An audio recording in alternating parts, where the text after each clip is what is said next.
আসসালামু আলাইকুম, প্রত্যেকের সেম টিউটোরিয়ালের পক্ষ থেকে স্বাগতম। তো আমরা জানি আর অল্প কিছুদিন পরেই আমাদের নিবন্ধন পরীক্ষা, এটা একটা বড় পরীক্ষা। তো এই পরীক্ষার গণিতের জন্য আমাদের এই পেজ থেকে প্রতিদিন রাত 8টায় একটি করে ক্লাস আপলোড দেওয়া হবে। ক্লাসগুলো যদি আপনারা মনোযোগ সহকারে করেন এবং প্র্যাকটিস করেন তাহলে অনেক অনেক উপকৃত হবেন। এবং এই ক্লাসগুলো সবগুলো দেওয়া হবে খুবই শর্টকাট নিয়মে। তো আমাদের যে প্রথম ক্লাসটা বাস্তব সংখ্যার উপরে, দুটি সংখ্যার বর্গের অন্তর দেওয়া আছে, সংখ্যা দুটি নির্ণয় করতে বলছে। যদি এরকম দেখেন যে বর্গের অন্তর দেওয়া আছে, সংখ্যা চাইছে, তাহলে জাস্ট কি করবেন, এই যে অন্তর আছে বর্গের অন্তরের সাথে এক যোগ করবেন, বর্গের অন্তরের সাথে এক যোগ করবেন, যোগ করে 2 দিয়ে ভাগ করবেন, তাহলে 199 আর এক হচ্ছে 200, 200 2 দিয়ে ভাগ করলে হয় 100। তাহলে দেখেন 100 মানে বর্গের অন্তরের সাথে এক যোগ করে 2 দিয়ে ভাগ করে যে সংখ্যাটা পাবো এটা হচ্ছে বড় সংখ্যা। কি পাবো? এটা বড় সংখ্যা। তাহলে ছোট সংখ্যা কিভাবে নির্ণয় করবো? জাস্ট এরকমই এই বর্গের অন্তরটাকেই 1 দিয়ে ভাগ করব, বর্গের অন্তর থেকে 1 বিয়োগ করে 2 দিয়ে ভাগ করব, বর্গের অন্তর থেকে 1 বিয়োগ করে 2 দিয়ে ভাগ করব। তাহলে কত আসে? 198 ভাগ 2 অর্থাৎ 99। এটা হচ্ছে ছোট সংখ্যা। তাহলে সংখ্যা দুটি কি? একটা হচ্ছে 100, আরেকটা হচ্ছে 99। খুবই সিম্পল। এই টাইপের সকল অঙ্ক একই নিয়মে আপনারা করতে পারবেন। এইখানে চাইছি সংখ্যা দুটি জায়গায় বড় সংখ্যাটা চাইতে পারতো বা ছোট সংখ্যা চাইতে পারতো, যেটা চাপ। যদি ছোট সংখ্যা চা তাহলে এই অন্তরের সাথে 1 বিয়োগ করে 2 দিয়ে ভাগ করবো, বড় সংখ্যা চাইলে এই অন্তরের সাথে 1 যোগ করে 2 দিয়ে ভাগ করবো। জাস্ট সিম্পল, আশা করি করতে পারবেন। পরের যে অঙ্কটা দেওয়া আছে বলছে দুটি সংখ্যার যোগফল 130 এবং বিয়োগফল 10 হলে সংখ্যা দুটি নির্ণয় করো। দুটি সংখ্যার যোগফল দেওয়া আছে এবং বিয়োগফল দেওয়া আছে। যদি এই টাইপের অঙ্ক থাকে, যোগফল এবং বিয়োগফল দেওয়া থাকে, তাহলে যে জিনিসটা করব আমরা, বড় সংখ্যা কিভাবে নির্ণয় করব? যোগফল এবং বিয়োগফল যোগ করে দিব। যোগফল হচ্ছে 130, বিয়োগফল হচ্ছে 10, দুইটা যোগ করে 2 দিয়ে ভাগ করবো, যেটা পাবো এটা হচ্ছে বড় সংখ্যা। তাহলে 140 ভাগ 2 অর্থাৎ 70। ছোট সংখ্যা কিভাবে নির্ণয় করব? ছোট সংখ্যা নির্ণয় করব যে এই যোগফল থেকে বিয়োগফল বাদ দিব, 130 থেকে 10 বাদ দিব, 2 দ্বারা ভাগ করব, তাহলে কত হয়? 120/2 অর্থাৎ 60। দেখেন, যদি দাগে যোগফল এবং বিয়োগফল থাকে তাহলে বড় সংখ্যাটা নির্ণয় করব, দুটো যোগ করে 2 দিয়ে ভাগ। আর যদি ছোট সংখ্যা নির্ণয় করব, যোগফল থেকে বিয়োগফল বিয়োগ করব, 2 দিয়ে ভাগ করব। আর এখানে আমার শুধুমাত্র ছোট সংখ্যা চাইতে পারতো বা বড় সংখ্যা চাইতে পারতো, আবার দুটি চাইতে পারে। এই দুটো অঙ্কই, দুটোর মধ্যে ছোট সংখ্যা বড় সংখ্যা আলাদা আলাদা চাইতে পারে, আবার দুইটি সংখ্যা চাইতে পারে। তাহলে আমরা 2 টাইপের অঙ্ক খুবই শর্টকাটে শিখে ফেললাম। তো এটা যদি আপনারা ক্লিয়ার হন তাহলে অবশ্যই একটু ডান লিখে দেবেন। তো আমরা পরবর্তীতে আরও বিভিন্ন নিয়মের অঙ্ক দেখার চেষ্টা করি। তারপর 3 নম্বর যে অঙ্কটা সেটা বলছে একটি সংখ্যার বর্গের সাথে 4 যোগ করলে, একটা সংখ্যার বর্গের সাথে, কথাটা বুঝছেন, একটি সংখ্যা বর্গের সাথে 4 যোগ করলে যোগফল 40 হয়, তাহলে সংখ্যাটি কত? তাহলে 3 নম্বর যে উত্তরটা একটু খেয়াল করেন, একটি সংখ্যা বর্গের সাথে, এই সংখ্যাটা কিন্তু আমরা জানি না, এই সংখ্যাটাই আমরা অজানা, তাহলে ধরে নিলাম সংখ্যাটি x। এই x এর বর্গের সাথে 4 যোগ করলে সংখ্যাটা কত হবে? 40 হবে। এই দেখেন আমরা কন্ডিশনটা লিখবো প্রশ্ন মতে এই x এর বর্গ x স্কয়ার এই বর্গের সাথে 4 যোগ করব, যোগ করলে সংখ্যাটি কত হবে? 40 হবে।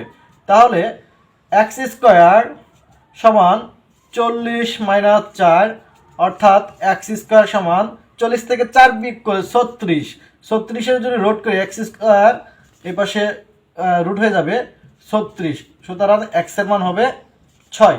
এই 6 হচ্ছে আমার ওই সংখ্যাটা। তাহলে সংখ্যাটি কত? 6, উত্তর হচ্ছে 6। তাহলে খুবই সিম্পল। পরের যে অঙ্কটা একটু খেয়াল করেন, দুটি সংখ্যার বর্গের সমষ্টি এবং বর্গের অন্তরফল যথাক্রমে 61, 11 হলে সংখ্যা দুটি কত? তাহলে এখানে আমরা ধরে নেই 4 নম্বর উত্তরে ধরি সংখ্যা দুটি x ও y, এই দুইটার কি? এই দুইটার হচ্ছে যোগফল, বর্গের যোগফল x square plus y square সমান বর্গের যোগফল হচ্ছে 61। এটা 1 নং সমীকরণ দিলাম, আমরা সমীকরণ আকারে লিখি। তারপর বর্গের বিগফল X square minus Y square সমান 11, এটা 2 নং। ওকে, তাহলে কীভাবে রাখলাম? প্রথমত দুইটা অজানা সংখ্যা ধরে নিলাম, এক্স এবং ওয়াই, এই দুইটা সংখ্যার বর্গের, এই যে বর্গ করে দিলাম দুটোই, বর্গের যোগফল এই যে যোগ দিছি, কত দেওয়া আছে 61, বিগফল দেওয়া আছে 11। তাহলে 1 এবং 2 যদি আমরা যোগ করি, ওয়াই স্কোয়ার স্কোয়ার কাটা, তাহলে 2x স্কোয়ার সমান 61 এবং 11 যদি যোগ করি তাহলে হবে 72। তাহলে 72, তাহলে এক্স স্কোয়ার সমান 72, 2 গুণ আছে বাসায় এসে ভাগ হবে, 72 ভাগ 2 অর্থাৎ এক্স স্কোয়ার সমান 36। সুতরাং এক্স এর মান হবে 6। এক্স এর মান কত পাইল? 6। তার মানে এক্স এর একটা মান চলে আসছে। এই এক্স এর মানটা যে কোনো একটা সমীকরণ বসাই দিলে হবে। তাহলে আমরা এক্স এর মানটা 1 নং সমীকরণ বা 2 নং সমীকরণ যেটাই বসাবো, আমরা 2 নঙে বসাবো। এক্স এর মান x সমান 6 2 নঙে। তাহলে কি হবে? এক্স এর মান 2 নঙে বসাইলে হবে X square minus Y square সমান 11 অর্থাৎ 36। এই ওয়াই স্কোয়ারটা ওই পাশে নিয়ে গেলে প্লাস হবে, আর এই -11 ওই পাশে নিয়ে এলে মাইনাস হবে, -11 সমান ওয়াই স্কোয়ার। তাহলে হয় 25 সমান ওয়াই স্কোয়ার, স্কোয়ারের পাশে রুট এলে সুতরাং ওয়াই এর মান কত আসবে? 5। তাহলে সংখ্যা দুটি বাইরেছে। সংখ্যা দুটি কি হবে? একটা সংখ্যা হচ্ছে 6, এক্স এর মান 6 এবং ওয়াই এর মান হচ্ছে 5। এটি হচ্ছে উত্তর। আশা করি ক্লিয়ার আছেন। যদি কোনো জায়গায় সমস্যা হয় তাহলে অবশ্যই আমাদের কমেন্ট করে জানিয়ে দেন, আমরা এটা সমাধান দেওয়ার চেষ্টা করব। তো পরবর্তী যে অঙ্কগুলো আমরা দেখব, তো পরবর্তী আমাদের 5 নম্বর যে অঙ্কটা, এটা বলছে 3 অঙ্কের বৃহত্তম ও ক্ষুদ্রতম সংখ্যার পার্থক্য কত? 3 অঙ্কের বৃহত্তম এবং ক্ষুদ্রতম সংখ্যার পার্থক্য কত? এবং দেখেন 3 অঙ্ক বিশিষ্ট, কয় অঙ্ক বিশিষ্ট? 3 অঙ্ক। যদি বৃহত্তম একটা বুঝেন সবগুলো করতে পারবেন। যদি বৃহত্তম বলে তাহলে অঙ্কের মধ্যে আমরা অঙ্ক আছে কয়টা? 10টা, 0 থেকে 9 পর্যন্ত। এই 10টা অঙ্কের মধ্যে সর্ববৃহৎ অঙ্কটা কি? 9। তাহলে 3 অঙ্কের বৃহত্তম সংখ্যা 3টা 9, এর চেয়ে বড় সংখ্যা আর হতে পারে না। 3 অঙ্কের ক্ষুদ্রতম সংখ্যা, হ্যাঁ ক্ষুদ্রতম 0, তারপরে যদি 1 দেয় এটা কিন্তু আর 0 হয়ে যাবে। তাহলে এটা তো হইলো না, 0 এখানে দেওয়া না দেওয়া একই হয়ে গেল, তাহলে 2 অঙ্ক হয়ে যাবে কিন্তু। তাহলে আমরা প্রথমে কি করব? ক্ষুদ্রতম সংখ্যা যদি নির্ণয় করতে, যে কোনো অঙ্কের, 2 অঙ্কের বলুক, 4 অঙ্কের বলুক, 5 অঙ্কের, প্রথম সংখ্যাটা 1 দিয়ে, যেমন 2 অঙ্কের বললে এটা সবচেয়ে ক্ষুদ্রতম, 3 অঙ্কের বললে এটা সবচেয়ে ক্ষুদ্রতম, 4 অঙ্কের বলে এটা সবচেয়ে ক্ষুদ্রতম। তাহলে আমাদের কি বলছে? 3 অঙ্কের তাহলে ক্ষুদ্রতম কি? একটা 1 দিয়ে, প্রথমে একটা 1 দিয়ে তারপর 0 বসাই দিব আমাদের ইচ্ছা মতো। যে 3 অঙ্কে বলে 2টা 0, 4 অঙ্কে বলে 3টা 0 একের পরে, ঠিক আছে। তাহলে 3 অঙ্কের ক্ষুদ্রতম সংখ্যা হচ্ছে 100। তাহলে 3 অঙ্কের ক্ষুদ্রতম সংখ্যা 100 হলে, আর বৃহত্তম সংখ্যা যদি 999 হয়, তাহলে বাদ দিলে কত হবে? 899। তাহলে এই 5 নম্বর অঙ্কের উত্তর হচ্ছে 899। তারপর 6 নম্বর যেটা বলছে 0, 1, 2 ও 3 ধারা গঠিত 4 অঙ্কের ক্ষুদ্রতম ও বৃহত্তম সংখ্যা। 4 অঙ্কের ক্ষুদ্রতম ও বৃহত্তম সংখ্যার, ক্ষুদ্রতম ও বৃহত্তম সংখ্যার বিগফল কত? এটা যদি বুঝে থাকেন তাহলে এই 3টা আমরা এখানে কিন্তু অঙ্কগুলো নির্দিষ্ট করে নাই, এখানে জাস্ট নির্দিষ্ট করে দিছে। এই 4টা অঙ্কের মধ্যে আপনি ক্ষুদ্রতম এবং বৃহত্তম নির্ণয় করতে হবে। তাহলে ক্ষুদ্রতম এবং বৃহত্তম এই 4টা অঙ্ক দ্বারা গঠিত করে তাদের বিগফলটা কত হবে আমাদের দ্রুত কমেন্ট করে জানিয়ে দেন। যদি বুঝে থাকেন তো জানিয়ে দেন, আর যদি সমস্যা হয় তাও বলে দেন, আমরা এটার সমাধান করে দিব, কোনো সমস্যা নাই। তো পরবর্তী আমরা অঙ্ক চলে যাই। তো 7 নম্বর অঙ্কটা খুবই গুরুত্বপূর্ণ, বাজে সংখ্যা নির্ণয়। বাজের সংখ্যা কিন্তু বিভিন্ন পরীক্ষায় এসে থাকে এবং নিবন্ধনের জন্য অত্যন্ত গুরুত্বপূর্ণ। তো বাজের সংখ্যা আমরা মুহূর্তের মধ্যে নির্ণয় করতে পারবো। দেখেন এখানে 7 নম্বরটা বলছে 72-এর বাজের সংখ্যা কয়টি? 72-এর বাজের সংখ্যা আমরা শর্টকাটে যেভাবে করব, প্রথমে 72-এর মৌলিক উৎপাদকগুলো বের করব। কিভাবে বের করব? মৌলিক উৎপাদক সবচেয়ে ছোট সংখ্যা দ্বারা কি করবে? এটাকে ভাগ করবে। কত দ্বারা?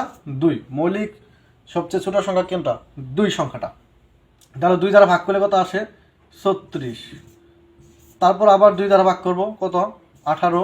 আবার 2 দ্বারা ভাগ করব 9। তাহলে 9 যে 2 দ্বারা যায় না, তারপরে মৌলিক সংখ্যা কত? 3। তাহলে 3 দ্বারা ভাগ করলে 3। আর আসে না, সর্বোচ্চ এইভাবেই আপনারা এই সিস্টেমটা জানেন। এখন যে জিনিসটা করব, যে সমজাতীয় কয়টা আমাদের উৎপাদক আছে? 2 আর 3 পাইছি। 2 আছে কয়টা? 3টা। 2 আছে 3টা, আমরা লিখব হচ্ছে 4টা, গুণ দিব। তারপর 3 আছে কয়টা? 2টা, আমরা লিখবো 3টা। তার মানে 1 যতগুলা মিল আছে সমজাতীয় আছে তার থেকে 1 বেশি নিব, নিয়ে আমরা এভাবে গুণ করবো। গুণ করে কত? আর কিছু আছে? নাই। তাহলে কত আসলো? 3 4 12। এই 12 হচ্ছে 72-এর বাচক সংখ্যা। এই 12 হচ্ছে 72-এর বাচক সংখ্যা। আমি আবার বলতেছি, আমরা প্রথমত মৌলিক সংখ্যা দ্বারা এভাবে ভাগ করে মৌলিক উৎপাদকগুলো বের করব। মৌলিক উৎপাদকগুলো বের করে যে সমজাতীয় যে উৎপাদকগুলো থাকবে, যতগুলো থাকবে তার থেকে এক বেশি নিব, প্রত্যেক ক্ষেত্রে এক বেশি নিব, নিয়ে সবগুলা গুণ করবো, গুণ করে যা পাবো সেটা হচ্ছে মৌলিক ওই সংখ্যাটার উৎপাদক বা বাচক সংখ্যা। ওই সংখ্যাটা কি বাচক সংখ্যা, তাহলে এটা উত্তর হচ্ছে 12। ওকে, তারপর 8 নম্বর যে জিনিসটা দিছি যে 540, এটা একটু বড় দিছি ইচ্ছা করে। 540-এর বাচক সংখ্যা কয়টি 540-এর বাচক সংখ্যা কয়টি, যদি এই নিয়মটা বুঝে থাকেন তাহলে এটাও পারবেন।